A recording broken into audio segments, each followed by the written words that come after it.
Fala aí, galerinha, tudo beleza? Vamos retomar os nossos estudos aqui. Nós começamos a falar das leis de Newton no capítulo 2 e nós teremos então 5 aulas teóricas intercaladas ali com aulas de exercícios, algumas questões, algumas lives, tá certo? Nós começamos a falar disso em algum momento, lá antes da quarentena, né, que estamos vivendo, mas logo estaremos juntos novamente. Mas enquanto isso, vamos aqui tendo essas nossas aulas, tá certo? Saudade de todos vocês, vamos matando a saudade por aqui, né? Por enquanto. Então, nós falamos no começo aqui das leis de Newton, do capítulo 2, falamos que Newton teve que reformular alguns conceitos na física para que ele pudesse explicar algumas coisas, como lá a inércia circular de Galileu, que ele não conseguiu explicar, né? Então, para começar a explicar alguns conceitos, eu quero contar uma historinha para vocês, né? Sempre eu gosto de contar uma historinha, então senta que lá vem história. Olha, você conhece ali o Carrefour da Asa Sul, ali na W3 Sul? Alguém já passou por ali? Ali na quadra 510, 511, né? Nessa entrequadra ali? Então, eu estava ali certo dia. E aí o rapaz me chamou e perguntou o seguinte: olha, onde fica o Banco Itaú mais próximo aqui? Está algum banco próximo? A quantos metros fica? A quantos metros daqui fica uma agência Itaú? E aí eu respondi a ele: olha, é pertinho, fica a 300 metros daqui. Dá para ir a pé, 5 minutos você vai. E aí ele saiu e foi. E no que ele saiu para a direção errada, ele foi rumo a W1 Sul. E o banco fica na W3 Sul, a agência fica na W3 Sul. E aí, passado 10 minutos, uns 10 minutos, ele foi até lá naquele balão da W1 Sul e voltou e me encontrou novamente. E aí falou assim: olha, eu fui até lá no final aqui dessa rua, cheguei lá no balão lá da W1 Sul e voltei e não achei a agência, não. Aí eu falei para ele: moço, não é para lá não, você saiu aqui e aí você perguntou só a quantos metros fica e aí você saiu e foi. Fica na W3 Sul, a direção do banco não é essa não, é na W3 Sul. Ele falou: obrigado, estou com pressa, vou lá então. E aí nem deu tempo de eu falar para ele explicar direitinho e tal, conversar com ele saiu. Só que ele saiu para outro sentido. Ele foi rumo à direção W3 Sul, mas ele foi para outro sentido. Ele foi para o sentido, ao invés da asa norte, ele foi para o outro sentido. Ali para o sentido rumo à Smart Fit. Ele foi perto lá da Smart Fit, voltou de novo no Carrefour, e aí me perguntou, já estava indo embora já, e ele me encontrou de novo. E eu perguntei para ele: achou tranquilo lá? Pegou fila no caixa? Ele falou: olha, não encontrei novamente. Aí eu falei: mas você foi lá na W3 Sul, rumo ali à Asa Norte? Ele falou: não, foi o contrário. Eu falei: por isso mesmo. Então você só me perguntou inicialmente a quantos metros ficava, né? A quantos metros ficava a agência Itaú daqui. E depois você me veio correndo e me perguntou só a direção.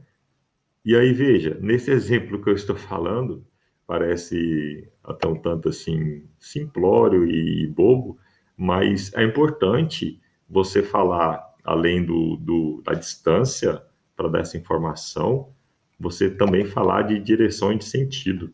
Então, olha só, Newton, ele entendeu que algumas grandezas físicas, além do valor da intensidade do módulo, que nesse caso é a distância, precisaria atribuir direção e sentido a algumas coisas, a algumas grandezas, certo? Claro, outras não precisariam, outras chamadas grandezas escalares não precisariam. Apenas o módulo, o valor, definiria a grandeza, mas essas que precisam falar, além do valor, do módulo, a direção e o sentido, essas grandezas são chamadas de vetores ou grandezas vetoriais, tá certo?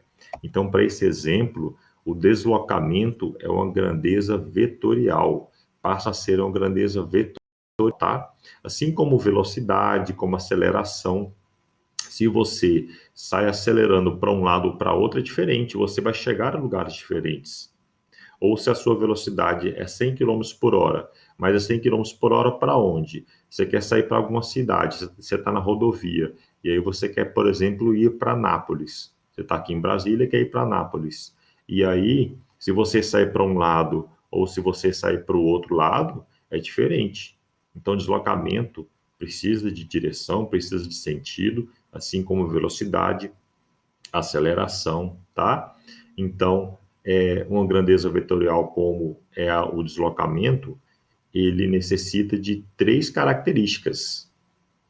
As suas três características são módulo, direção e sentido, que nesse caso o módulo é a distância, 300 metros, a direção é a via W3 Sul, e na via W3 Sul tem dois sentidos, tem o sentido rumo à asa norte, que é o sentido adequado para a agência nesse caso, e o sentido oposto, né, oposto à asa norte.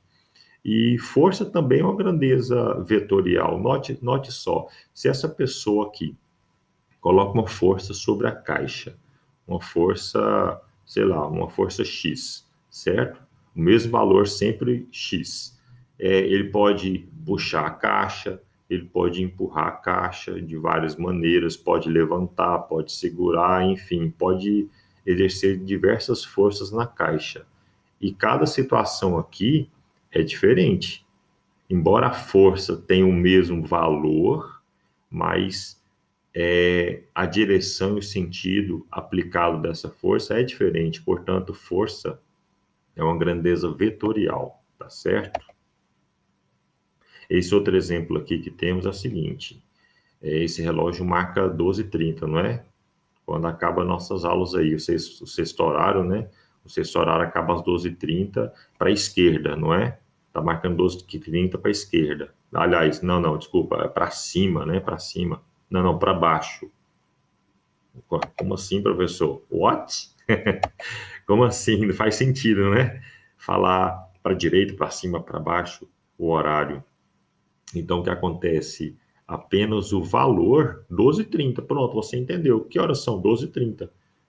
Apenas o valor é necessário para a compreensão das horas, do tempo. Portanto, o tempo é uma grandeza escalar, tá? Então, diferentemente das grandezas vetoriais, repetindo, temos as grandezas escalares que apenas um módulo a definem. Então, o tempo é uma grandeza escalar. Não precisa de falar direção e sentido para cima ou para baixo. Aliás, não faz nem sentido, né, falar isso. Conhece esse lugar aqui? Conhece esse lugar? Olha a temperatura que está, ó, bem quente neste dia, né? 41 graus Celsius.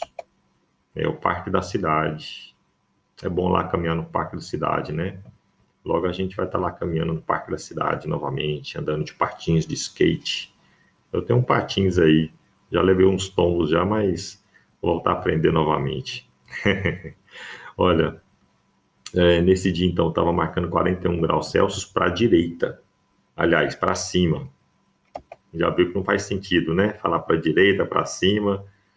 Então, temperatura é uma grandeza o quê? Escalar. Grandeza escalar. Porque não precisa falar e não faz sentido algum você falar para cima, para baixo, para esquerda, para direita. Então, apenas o valor, 41 graus Celsius. Pronto, você já entende. Então, entendeu a diferença entre grandeza escalar e grandeza vetorial? Vamos a um exemplo, então, a um exercício, a uma questão. Agora é a hora da verdade, tá? A hora da verdade para ver se você entendeu realmente. Essa questão 1 aqui, da página 37, nós até fizemos, né? Nós fizemos essa questãozinha aqui, retomar essa questão para ver se você lembra o que é uma grandeza escalar, o que é uma grandeza vetorial. Então, eu vou dar uma pausa. Eu não, você vai dar uma pausa no vídeo, tá? Você vai dar uma pausa aí no vídeo de 1 minuto, 2 minutos, enfim, para você responder essa questão. Vamos lá. Então, o gabarito dessa questão é este aqui, ó, tá certo? Depois que você fez a questão, você verifica que deslocamento é uma grandeza vetorial, que nós já falamos agora há pouco, daquele exemplo. Força também, eu falei que força é vetorial. E, além disso, velocidade e aceleração passam a ser grandezas vetoriais. É necessário saber, você está indo com velocidade de 100 km por hora, mas para onde? Para a esquerda ou para a direita é diferente, né? É diferente, você vai chegar a lugares diferentes. E você acelerar para um lado ou para outro também é diferente. E as outras grandezas aqui são grandezas escalares, como massa. Por exemplo, a minha massa é de 80 quilogramas. Você entendeu, não entendeu? Eu não preciso falar para a esquerda, para a direita, não faz sentido. Temperatura, demos esse exemplo. Comprimento. Olha, o comprimento, a medida do meu celular é de 15 centímetros. Está aqui, ó, 15 centímetros. Você entende, não entende? Comprimento? Pronto, não precisa falar mais nada. Altura, a minha altura é de 1,88 m. 1,88 centímetros. Você entende? Então, é uma grandeza escalar. Para a gente finalizar essa primeira parte introdutória, imagina a seguinte situação. Você tem dois carros ali, ambos andando a 100 km por hora, por exemplo, na rodovia, tá? E aí tem uma pessoa aqui parada, uma pessoa aqui de terno, engravatado aqui, parada aqui na estrada, tá? Na beira da estrada. E aí, minha esposa e eu estamos andando nesse carrinho amarelo aqui, ó. Brasília amarela, né? E a pergunta é a seguinte: a pessoa de terno está parada? O carro amarelo está em movimento? E aí? Você diria sim? A pessoa de terno está parada. O carro amarelo está em movimento. Ou não? Olha, se eu disser que eu, motorista do carro azul, falei amarelo, mas é azul, tá? Azul, minha esposa e eu sou a pessoa A, motorista do carro azul. E a minha esposa é a passageira do carro azul, tá? Passageiro, poderia ser meu filho aqui, de repente, está comigo aqui, passageiro do carro azul. E a pessoa C é a pessoa de terno. Olha, para a pessoa B, o passageiro do carro azul, A está em repouso. Mas para a pessoa C, o A está em movimento. Não é? Depende, não depende? Depende do referencial. Bom, tendo referencial para a pessoa B, então eu estou parado em relação à minha esposa que está do meu lado. Nós estamos viajando ali, andando no carro, certo? Agora, para a pessoa C que está lá fora, tanto eu quanto minha esposa estamos em movimento, estamos andando. Agora, se eles tiverem a mesma velocidade, esses dois carros, e a pergunta for, o carro amarelo está em repouso em relação ao carro azul? Sim ou não? Se eles tiverem a mesma velocidade. A resposta é sim, né?